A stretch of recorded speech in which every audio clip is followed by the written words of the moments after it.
Hello everyone. आज इस video में हम लोग डिस्कस करने वाले हैं 16 अक्टूबर के करंट अफेयर्स क्विज। आप लोग चैनल पे नए हैं तो चैनल को सब्सक्राइब कर दें, वीडियो अच्छी लगी तो वीडियो को लाइक कर दें। फर्स्ट क्वेश्चन यहाँ पे है, अब bone ossification test is primarily used for. तो बेसिकली बोन ऑसिफिकेशन टेस्ट जो होता है ये किस चीज़ के लिए होता है। अगर हम बात करते हैं बोन ऑसिफिकेशन टेस्ट की, तो ये टेस्ट जो होता है ये कराया जाता है किसी भी इंडिविजुअल की एज को डिटरमिन करने के लिए through the development of bones. जो डेवलपमेंट होती है बोन्स की, डेवलपमेंट जो होती है बोन्स की डेवलपमेंट को एग्जामिन करने के बाद डिटरमाइन एज जो है डिटरमिन करने के लिए बोन ऑसिफिकेशन टेस्ट कराया जाता है। सो इसका आंसर जो होगा वो होगा ऑप्शन नंबर डी। सो यहाँ पे डी जो होगा यहाँ पे राइट आंसर होगा, क्योंकि अभी हमने डिस्कस किया कि determining age of a person by examining the development of bones. Ossification test होता है बेसिकली किसी भी पर्सन की एज अगर हमें डिटरमिन करनी है, एज अगर फाइंड करनी है through the bones. So bones के थ्रू की डेवलपमेंट ऑफ जो हुई है, बोन्स की डेवलपमेंट कैसे हुई, कितनी डेवलपमेंट हो गई है, तो बोन्स की डेवलपमेंट देख करके उस पर्सन की एज आइडेंटिफाई करना, उस टेस्ट को कहते हैं ossification test. The next question is, what is terminal high altitude area defense recently seen in news। so third basically recently news में था। ये क्या है? ये बेसिकली एक अमेरिकन एंटी मिसाइल सिस्टम है। यहाँ पे जो ऑप्शन नंबर सी है हमारे पास, ये राइट होगा, an American anti missile system. यहाँ पे एक चीज़ और, ये basically American anti missile system है थर्ड। और अगर हम इस थर्ड की बात करते हैं कि इसको डेवलप्ड किसने किया है, it has been developed by Lockheed Martin corporation. Lockheed Martin corporation ने डेवलप्ड किया है थर्ड को। थर्ड की फुल फॉर्म होती है terminal high altitude area defence system. Terminal high altitude area defence system ये एक अमेरिकन एंटी मिसाइल सिस्टम है और इसको डेवलप्ड किया है LMC ने, यानी कि लॉकहीड मार्टिन कॉरपोरेशन ने। The next question is, which one of the following best describes the term green washing. अगर हम ग्रीन वॉशिंग की बात करते हैं तो ग्रीन वॉशिंग क्या होता है basically. Green washing conveying a false impression that a company's products are eco friendly and environmentally sound. ये ग्रीन वॉशिंग क्या होता है कि हम किसी भी पर्सन को फॉल्स इंप्रेशन डाल रहे हैं किसी के ऊपर कि हमारी कंपनी जो है, हमारी कंपनी के प्रोडक्ट्स जो हैं ये क्या है, ये इको फ्रेंडली है और एनवायरमेंटली मतलब एनवायरमेंट को कोई भी खतरा नहीं है हमारे प्रोडक्ट्स से। ये क्या होता है ग्रीन वॉशिंग की। ऐसा नहीं होता, हालांकि अगर किसी कंपनी की प्रोडक्ट्स क्या है एनवायरमेंट के लिए हार्मफुल है, ठीक है, इको फ्रेंडली नहीं है, उसके बाद भी वो कंपनी ऐसा क्लेम कर रही है कि हमारे जो है प्रोडक्ट्स वो इको फ्रेंडली है, वो एनवायरमेंट में कोई भी नुकसान नहीं है उसका, तो उसे कहते हैं ग्रीन वॉशिंग। यहाँ पे ए जो होगा यहाँ पे राइट आंसर होगा। The next question is, consider the following statements regarding MQ-9B Predator drones। MQ-9B मैंने आपके साथ पहले भी डिस्कस किया था। अभी अक्टूबर की अगर हम बात करते हैं तो अक्टूबर में ही मैंने डिस्कस किया था आपके साथ कि ये बेसिकली MQ-9B क्या है। these are high altitude, long endurance और hello remotely piloted aircraft system. यहाँ पे स्टेटमेंट 1 क्या है, बिल्कुल करेक्ट है कि ये बेसिकली क्या है, एक high altitude long endurance remotely piloted aircraft system है। और सेकंड अगर हम बात करते हैं, अच्छा और एक और चीज़ कि ये MQ-9B ये बेसिकली किसके बीच में, US and India, US and India के बीच में है। ये इंडिया ने US के साथ डील करी है, साइन किया है पैक्ट। यहाँ पे जो है US और इंडिया होगा, US इंडिया के बीच में MQ-9B प्रीडेटर ड्रोन्स की जो डीलिंग हुई है वो US और इंडिया के बीच में हुई है। ये बेसिकली एक high altitude long endurance remotely piloted aircraft system है। यहाँ पे स्टेटमेंट 1 हमारी करेक्ट हो जाएगी। सेकंड स्टेटमेंट की अगर हम बात करते हैं, India has signed a multi billion dollar deal with Israel for the procurement of predator drones. अभी मैंने आपके साथ डिस्कस किया कि ये डील बेसिकली US और इंडिया के बीच में है, ना कि इजराइल के बीच में। यहाँ पे स्टेटमेंट 2 जो है हमारे पास इनकरेक्ट हो जाएगा क्योंकि यहाँ पे इजराइल है। थर्ड स्टेटमेंट की अगर हम बात करें, these drones will enhance the intelligence, surveillance and reconnaissance capabilities of the armed forces। यहाँ पे बिल्कुल करेक्ट स्टेटमेंट है कि ये ड्रोन्स जो है बेसिकली ये एनहांस करेंगे आर्म्ड फोर्सेस के इंटेलिजेंस को, सर्वेलेंस को, जो कैपेबिलिटीज़ है, intelligence capabilities, surveillance capabilities Indian armed forces की, इसको एनहांस करेंगे, बढ़ाएंगे। यहाँ पे थर्ड जो होगा ये बिल्कुल करेक्ट स्टेटमेंट है। फर्स्ट स्टेटमेंट बिल्कुल करेक्ट है, ये एक हाई ऑल्टीट्यूड लॉन्ग एंड्योरेंस है। थर्ड स्टेटमेंट बिल्कुल करेक्ट है। सेकंड स्टेटमेंट इनकरेक्ट है बिकॉज ये डील जो हुई है ये US एंड इंडिया के बीच में हुई है, ना कि US एंड इजराइल के बीच में। यहाँ पे हमारे पास 2 स्टेटमेंट्स बिल्कुल करेक्ट है। हमसे पूछा था how many of the above statements are correct, answer होगा इसका only 2। The right answer is only 2। The next question is, which of the 5 countries which of the 5 countries were the founding members of the Shanghai 5? Shanghai 5 के 5 founding members कौन से हैं? तो यहाँ पे option है Kazakhstan, Turkmenistan, Russia, Kyrgyzstan and Uzbekistan. So यहाँ पे हमारे पास जो राइट आंसर होगा, अगर फर्स्ट थिंग क्या है, अगर हम शंघाई 5 की बात करते हैं कि ये सबसे पहले फॉर्म कब हुआ था, सो ये 1996 में फॉर्म हुआ था शंघाई 5। और ये मेंबर कंट्रीज कौन कौन सी थी शंघाई 5 जो फॉर्म किया था, ये 1996 में फॉर्म किया था। किस किस कंट्री ने, 5 कंट्रीज ने किया था, जिनमें से था China, Kazakhstan, Kyrgyzstan, Russia and Tajikistan. तो यहाँ पे 5 मेंबर्स एशियन कंट्रीज थी 5, China, Kazakhstan, Kyrgyzstan, Russia and Tajikistan. So ये 5 मेंबर कंट्रीज थी शंघाई 5 की, और फॉर्म हुआ था 1996 में। उसके बाद 2001 की अगर हम बात करते हैं तो शंघाई 5 एंड उज्बेकिस्तान ने मिलकर जो शंघाई 5 था, एंड फिर इसमें एक और मेंबर ऐड हो गया था Uzbekistan. So Uzbekistan and Shanghai 5 members ने मिलकर के एक न्यू ऑर्गेनाइजेशन जो है वो अनाउंस की थी। और ये न्यू ऑर्गेनाइजेशन कौन सी थी जो 2001 में अनाउंस की थी? ये बेसिकली कौन सी थी?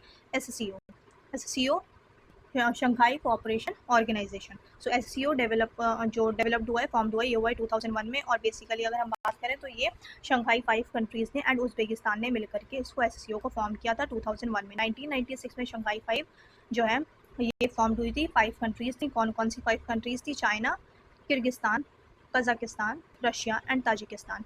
देन 2001 में इसमें उज्बेकिस्तान ऐड हुआ और इन सब ने मिलकर के 2001 में फाउंड किया SCO यानी कि शंघाई कोऑपरेशन ऑर्गेनाइजेशन। और अगर हम SCO की बात करते हैं तो SCO में करंटली अगर हम बात करें SCO की, तो इसमें 9 मेंबर्स हैं, 9 मेंबर कंट्रीज़ हैं। 9 मेंबर कंट्रीज़ कौन कौन सी हमारे लिए इंपॉर्टेंट होता है? इंडिया किसी भी ऑर्गेनाइजेशन का पार्ट हो जाता है तो वो हमारे लिए इंपॉर्टेंट है इंटरनेशनल रिलेशंस के पर्सपेक्टिव से। तो इंडिया फाउंडिंग मेंबर है, फाउंडिंग मेंबर नहीं है, मतलब अभी जो करंटली अगर हम मेंबर की बात करें तो SCO का मेंबर है इंडिया, इंडिया मेंबर है, ईरान मेंबर है, कजाकिस्तान, वो 5 तो हैं ही फाउंडिंग कंट्रीज़। और एक उज्बेकिस्तान है, 6 कंट्रीज़ हो गई। एक हो गया इंडिया, एक हो गया ईरान, इंडिया एंड पाकिस्तान। सो आपको बस एक्स्ट्रा कुछ याद नहीं करना है, आपको सिर्फ इंडिया, ईरान एंड पाकिस्तान याद करना है SCO के लिए। शंघाई 5 जो कंट्रीज़ थी, Shanghai 5 and Uzbekistan, Shanghai 5 and Uzbekistan ने मिलकर के SCO फॉर्म किया। और SCO में प्रेजेंट अभी करंटली अगर हम बात करें तो 9 कंट्रीज़ है। 9 मेंबर कंट्रीज़ में से 3 बस आपको याद करना है, India, Iran and Pakistan. So India, Iran and Pakistan, because S5 जो है ये याद होगा आपको, एंड उज्बेकिस्तान। S5 कौन कौन सी है? S5 कंट्रीज़ जो हैं शंघाई को इसकी S5 कंट्रीज़ हैं, China, Kazakhstan, Kyrgyzstan, Russia and Tajikistan. हम बाद में ऐड हुआ उज्बेकिस्तान, तो Uzbekistan 6th country, 7th country India, Iran, then Pakistan. So यहाँ पे 9 कंट्रीज़ टोटल है SCO की। The next question is, so यहाँ पे आंसर जो होगा, बेसिकली आंसर होगा इसका 1, 3 एंड 4 जो है यहाँ पे आंसर होगा। The right answer is D। The next question is, consider the following statements. Statement 1, the area sown under coarse cereals such as millets has dropped by 10 million hectares since the 1950s। तो ये statement हमारे पास जो है, ये statement बिल्कुल correct है। Then statement 2, the push for high yielding crops has led to the decline of resilient and nutritious crops। तो यहाँ पे स्टेटमेंट 2 भी बिल्कुल करेक्ट है हमारे पास। यहाँ पे हमसे पूछा है which one of the following is correct in respect of the above statement. तो यहाँ पे बोथ स्टेटमेंट जो होगी हमारे पास करेक्ट है, और जो स्टेटमेंट 2 है ये बिल्कुल करेक्ट एक्सप्लेनेशन है स्टेटमेंट 1 का। स्टेटमेंट 1 को एक्सप्लेन कर रही है स्टेटमेंट 2। सो यहाँ पे जो हमारा आंसर होगा ऑप्शन नंबर ए जो है हमारे पास बिल्कुल राइट आंसर है। सो यहाँ पे ऑप्शन ए हमारे पास राइट आंसर है। The next question is, what physiological mechanism often triggers vomiting during travel. So वो कौन सा फिजियोलॉजिकल मैकेनिज्म है जिसकी वजह से वॉमिटिंग होती है ट्रैवल के दौरान, अगर हम ट्रैवल करते हैं तो उसे कहते हैं मोशन सिकनेस। उसे कहते हैं motion sickness. So the right answer is D, motion sickness. The next question is, what does the global health index primarily major.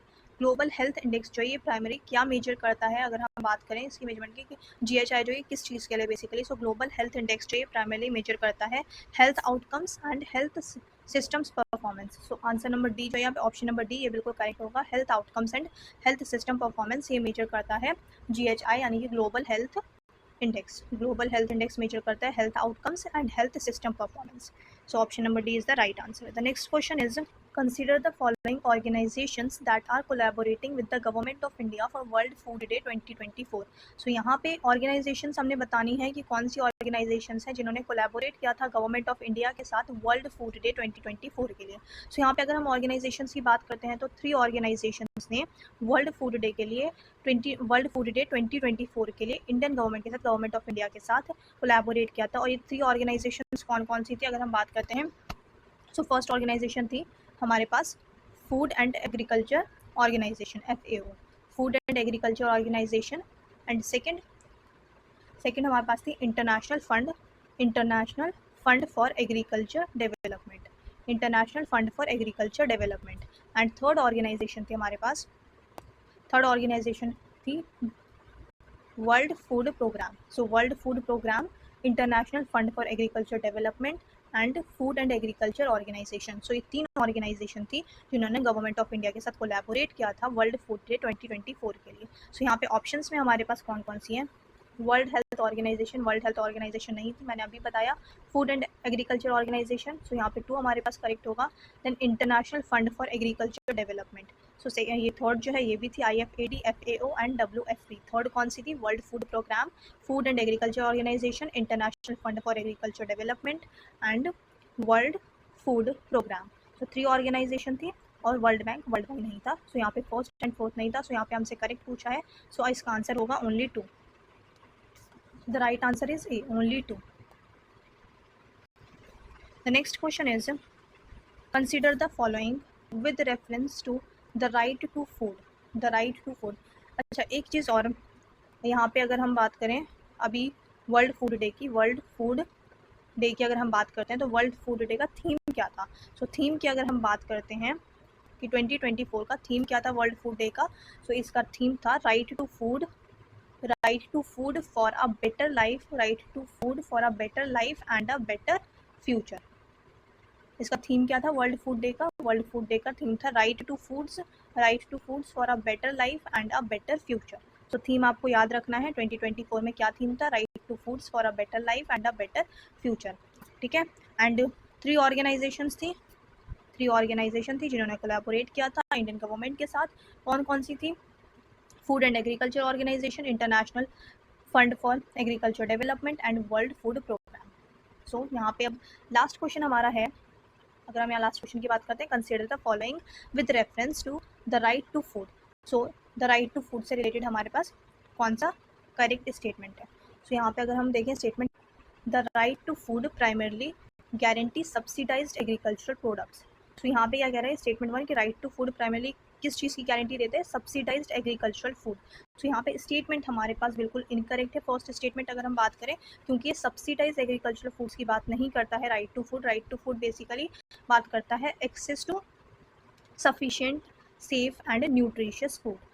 So the right to food primarily guarantees access to sufficient safe and nutritious food, not subsidise agricultural products. So यहाँ पे statement 1 जो होगी ये incorrect हो जाएगी, क्योंकि ये subsidise agriculture products की बात नहीं करता, गारंटी नहीं देता, ये बेसिकली बात करता है एक्सेस की कि sufficient safe and nutritious food, access to sufficient safe and nutritious food.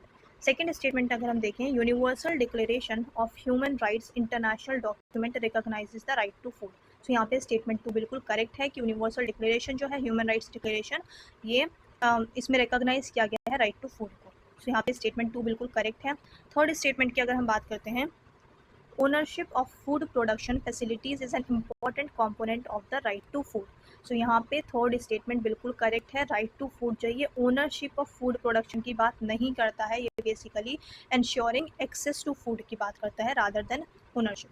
So यहाँ पे जो है स्टेटमेंट 3 बिल्कुल करेक्ट है, ये एक्सेस की बात करता है ना कि ओनरशिप की, that's why statement 3 is incorrect. यहाँ पे हमसे पूछा है करेक्ट कितनी स्टेटमेंट्स है, तो करेक्ट जो है हमारे पास सिर्फ और सिर्फ सेकंड स्टेटमेंट ही करेक्ट है हमारे पास, कि राइट टू फूड को जो है रिकॉग्नाइज किया है ह्यूमन राइट्स इंटरनेशनल डॉक्यूमेंट में as a right to food. So यहाँ पे स्टेटमेंट 2 ही हमारे पास बिल्कुल करेक्ट है, स्टेटमेंट 1 इनकरेक्ट है, because food right to food का प्राइमरीली गारंटी जो है वो नहीं करता है सब्सिडाइज एग्रीकल्चर फूड को, ये basically access to sufficient safe and nutritious food होता है, ना कि सब्सिडाइज एग्रीकल्चर प्रोडक्ट्स। सो यहाँ पे हमारे पास एक ही आंसर ठीक है, सो इसका आंसर जो होगा वो होगा only 1। The right answer is only 1। Channel पे आप लोग नए हैं तो चैनल को सब्सक्राइब कर लें, वीडियो अच्छी लगे तो वीडियो को लाइक कर दें, अक्टूबर की जो पूरी सीरीज़ है करंट अफेयर्स क्विज़ की, वो उसका लिंक आपको डिस्क्रिप्शन बॉक्स में मिल जाएगा। वीकली करंट अफेयर्स भी हमने स्टार्ट कर दिए हैं, उसका लिंक भी डिस्क्रिप्शन बॉक्स में मिल जाएगा आप लोगों को। आप लोग जितना हो सके चैनल को सब्सक्राइब करें, वीडियो को लाइक करें और अपने दोस्तों के साथ भी शेयर करिए। अब मिलते हैं नेक्स्ट वीडियो में।